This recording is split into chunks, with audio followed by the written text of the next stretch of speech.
MDfashionco podcast. We are here with a very good friend, Ray. Hello, Ray. What's up? Ray, can you tell everybody just about who you are? Yeah, certainly. Thanks for having me on the show. Is this podcast number one? This is podcast number one. Awesome. Great to be here. My name is Ray. I'm a jiu-jitsu instructor and a Pokemon collector and enthusiast. Yeah, and pretty simple. I really want to talk about Pokemon. I really want to talk about collectibles because I think collectibles are really interesting, especially in this world that we are in right now. We're going to talk about a lot of things on this podcast. We're going to talk about NFTs. We're going to talk about Pokemon. We're going to talk about a bit of financial stuff, and I'm really excited to get into it. So let's get straight into it. All right, let's talk about portfolios. So you do things with Pokemon and finance. Yes. Right. So here's the thing. Do you think collectibles have a place in everyone's portfolio? So every single person, a percentage could have collectibles, and that's a good place to put some of their wealth. Yeah, that's a good question. I think in this day and age, people are looking to invest in things that they understand because obviously money in the bank, you don't get anything back from that pretty much, compared to even like an ETF stock.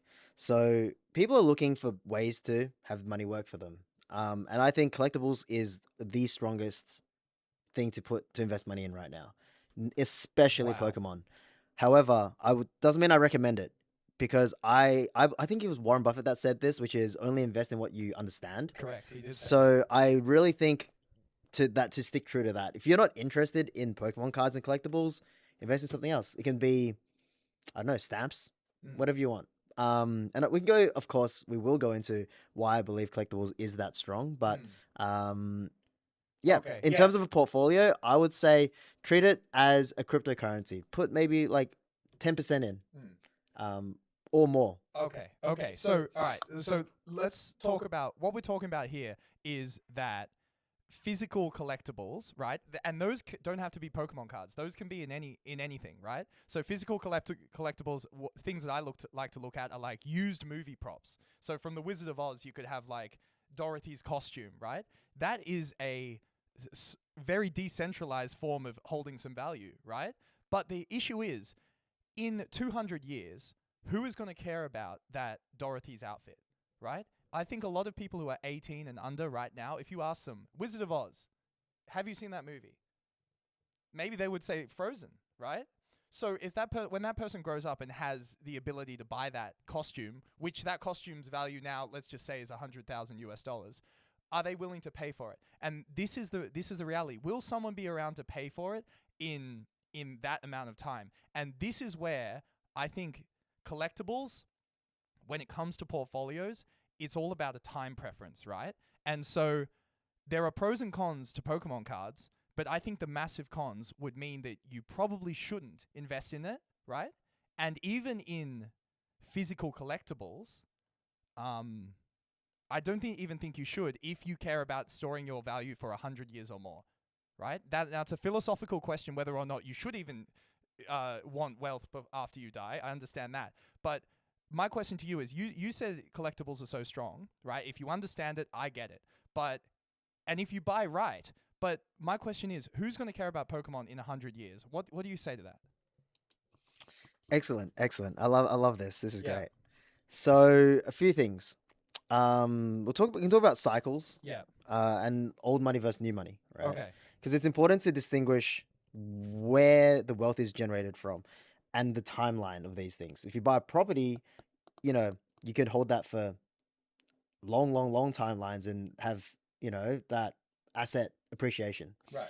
For Pokemon, we are talking, I wouldn't call it swing trading, but you're looking at a timeline of closer to maybe 10 years, I would say. Right. And the reason for that is kids these days will be growing up with a certain amount of Pokemon or anime viewership on TV. So they're watching these shows now. So we know the next generation of kids will still be into Pokemon. But will they care about the Charizard from 1999? Great question. Probably not. But the Pokemon cards from this era that the kids are already into, that will be sentimental to them when they have disposable income. So what I'm trying to say is this is like we're in uncharted territory right now. But my prediction is that there may be a plateau in growth of the really vintage cards because the new generation, the next generation, might not be into that because they didn't grow up with the 1999 Charizards like I did. However, currently there's a set called the 151 set, and it's going crazy. In 20 years, the kids of this generation will probably look back and be, oh, I remember when I collected that. I think that is when Okay. the turnaround will be, and that would be a good sell point. Just the final, sorry to cut you off. Yeah. Just the final point on, you mentioned 100 years from now.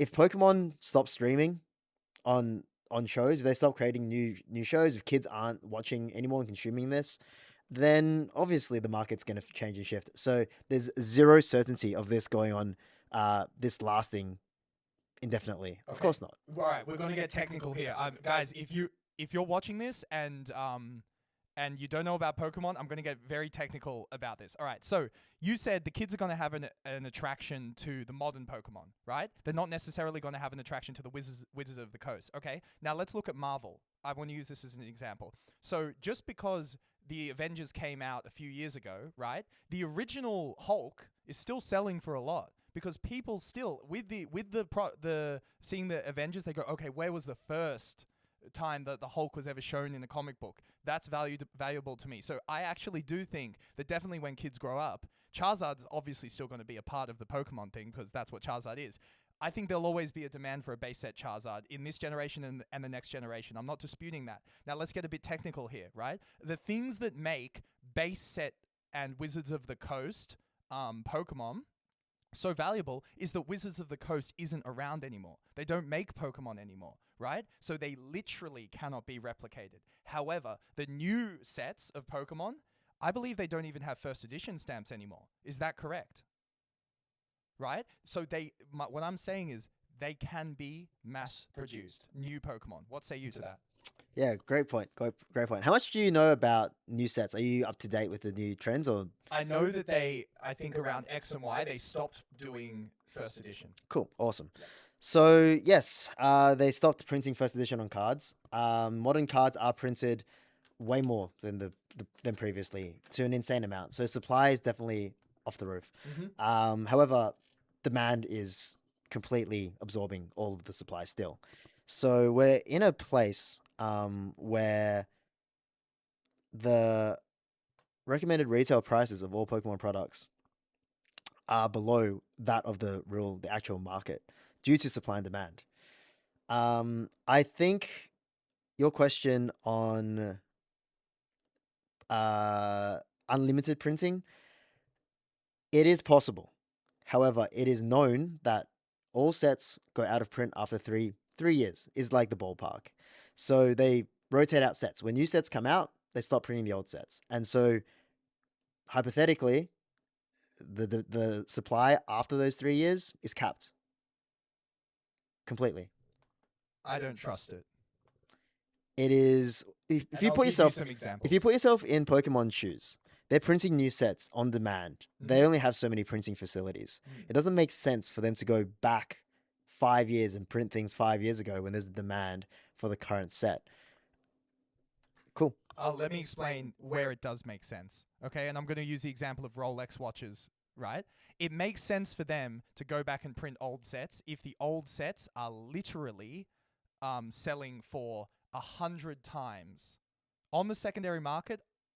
Say the X and Y set, for example, which was printed to oblivion. Am I right about that? The X and Y set printed into oblivion. They took out first edition.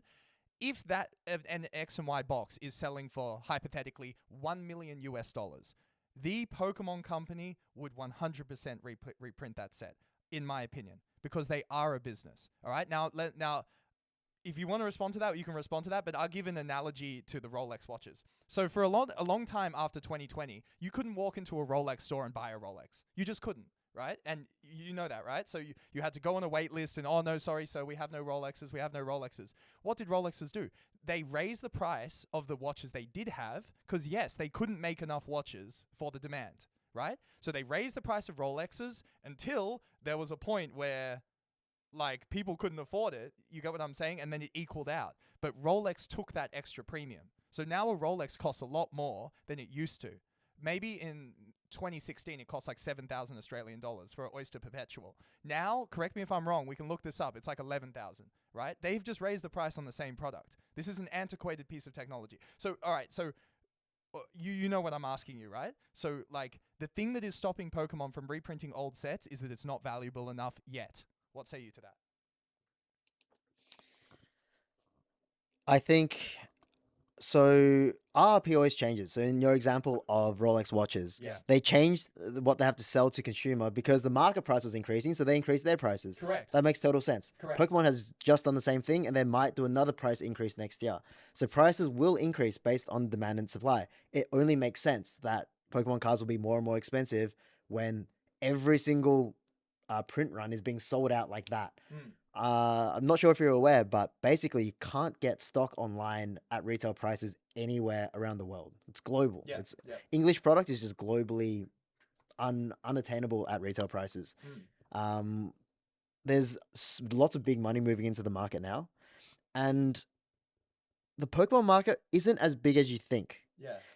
There's I don't know the exact dollar amount, of course. I don't know the financials of Pokemon, but if you compare it with other industries, a big whale in this industry can just gulp up so much stock that it's just market manipulation at that point.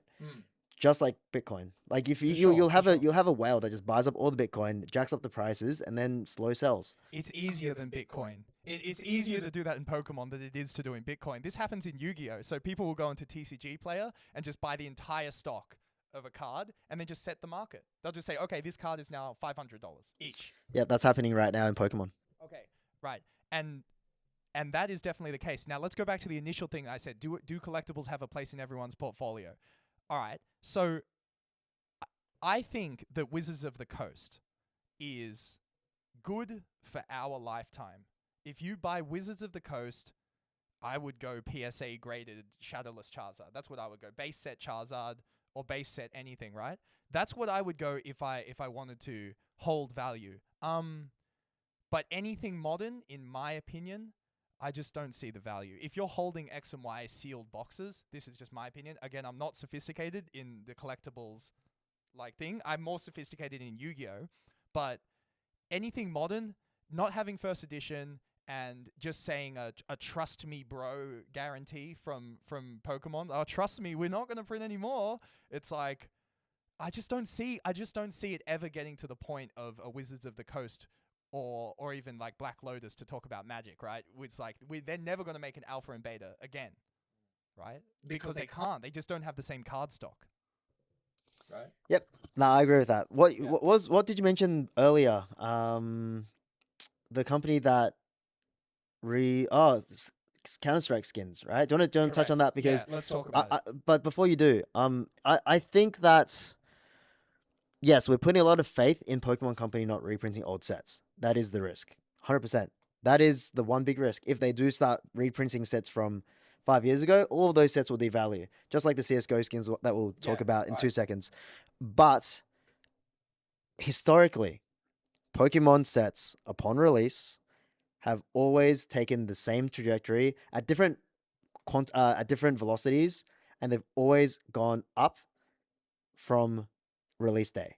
So what I mean by that is there has been 0 instances in the 15 years. Was it? It's the 30th anniversary now. Does that mean they've been printed for 30 years? Probably.